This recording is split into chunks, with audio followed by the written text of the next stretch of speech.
तो 10 साल हो चुके हैं इस कुंग फू पैंडा सीरीज को आए हुए और कंक्लूड हुए हुए। एंड ऑल्दो इसका फोर्थ पार्ट भी है जिसको हम अभी कंसीडर नहीं करने वाले। तो हम इन कुंग फू पैंडा 1, 2 और 3 इन तीनों सीरीज को कंसीडर करके ये बताने वाला हूँ आज आपको कि क्या ये सीरीज स्टिल वर्थ इट है देखने के लिए, या ये समय के साथ अब पुराने हो चुके हैं। और मैं आपको ऑल्सो बताने वाला हूँ कि क्यों ये जो परफेक्ट ट्रायोलॉजी है उसमें जो कुंग फू पैंडा 4 है वो लोगों को इतनी पसंद नहीं आती, क्या रीज़न है उसके। तो चलिए शुरू करते हैं। तो साल है 2008 जब ड्रीम वर्क ने अपनी पहल जब ड्रीम वर्क में एक मूवी लाई थी कुंग फू पैंडा। मूवी की खास बात ये थी मूवी में मार्शल आर्ट्स बहुत तगड़े थे।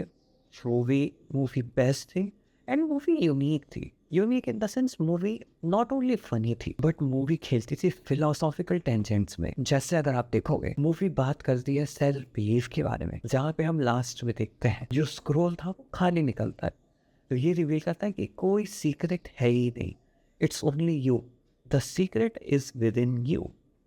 And not only that, Kung Fu Panda 1 gave us something very good. The most epic villain dialogue और मास्टर शीफो फ्यूरियस 5, मतलब इतने अच्छे अच्छे कैरेक्टर।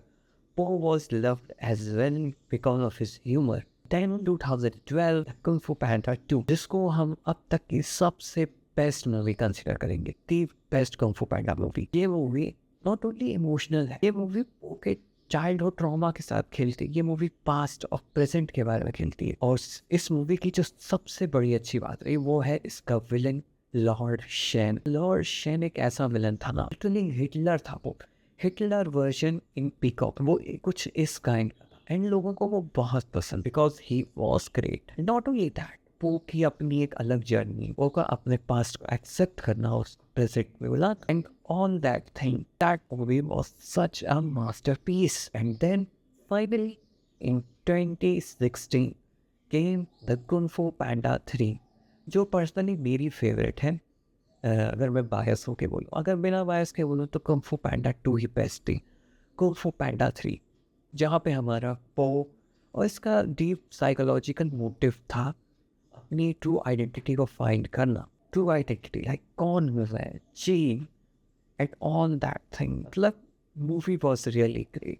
ऑल्दो इस मूवी को कुछ क्रिटिसिज्म मिला था क्योंकि ये मूवी डिजर्व भी करती थी, क्योंकि कंपेयर टू कुंग फू पैंडा 2 इस मूवी ने फ्यूरियस 5 का रोल बहुत कम कर दिया। मतलब furious 5 were really loved by people, तो फ्यूरियस 5 का होना बहुत ज़रूरी होता है लेकिन यहाँ पे उसको किया नहीं गया। दूसरा पैंडा सीन्स जो था ना विलेज, वो काफ़ी डम पोर्ट्रे किया गया है एंड काफ़ी चाइल्ड फ्रेंडली था। मतलब specially when you see them after kung फू पैंडा 2 you will feel it's very childish. तो और फिर काय काय का भी ज़्यादा हमें कुछ बैक स्टोरी पता नहीं थी, तो इस वजह से भी जो काय है हम उसको सरफेस पे ही जानते हैं, जिस वजह से काय भी एक कंपेयर टू उतना अच्छा विलेन नहीं आ पाता हमारे उसमें। But still his BGM and everything worked. And we still love Kai for the fact कि how powerful he was and how great he was. But finally ये मूवी कुंग फू पैंडा 3 के साथ एक बहुत अच्छे कंक्लूड पे एंड हो जाती है, जहाँ पे जो अपना पो था वो अपनी डेस्टिनी को फुलफिल करके काय को हरा के मास्टर ऑफ जी बन जाता है एंड मूवी एंड हो जाती है। जैसा कि आप बात करें it's been 10 years of that trilogy, so you should definitely watch them. These are the worth it best movies. मतलब ये literally worth it है। इसमें फनी, इमोशनल और सबका जो बैलेंस है ना, you are going to fall in love with this. और स्पेशली जो इसकी लर्निंग्स है, मतलब ये मूवीज़ ऐसी हैं, कुंग फू पैंडा की जो ट्रायोलॉजी है वो आपको किसी $1 बिलियन क्लब में नहीं मिलेगी, बट इन मूवीज़ की ना एक बहुत बड़ी कल्ट क्लासिक है। उस समय पे आई स्टिल रिमेंबर 2016 और 12 पे जब कुंग फू पैंडा 2 और 3 आए थे, मैन इनके मर्चेंडाइज कितने आए थे, हर जगह इनके पोस्टर थे, everyone was just crazy for them.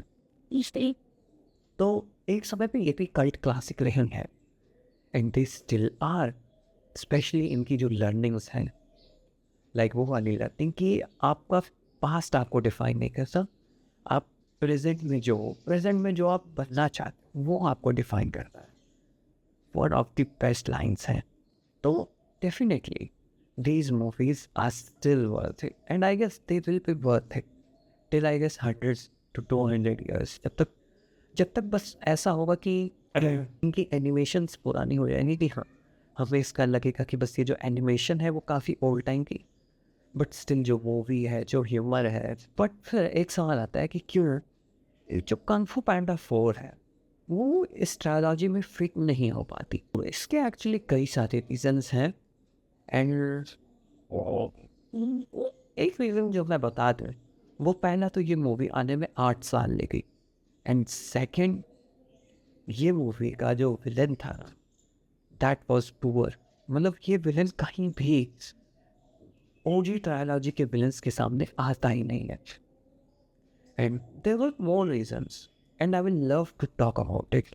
So I बहुत जल्द मैं क्यों कंग फू पैंडा 4 कंग फू पैंडा सीरीज़ की कंटिन्यूशन में सबसे ख़राब लगती, मतलब कंग फू पैंडा की जो सीरीज़ है उसमें कंग फू पैंडा 4 को सबसे नीचे क्यों रखा जाता है डिस्पाइट बीइंग गुड, मैं आपको बताऊंगा। अगर आप इंटरेस्टेड हो तो let's me know in the comments. तब तक के लिए आइस।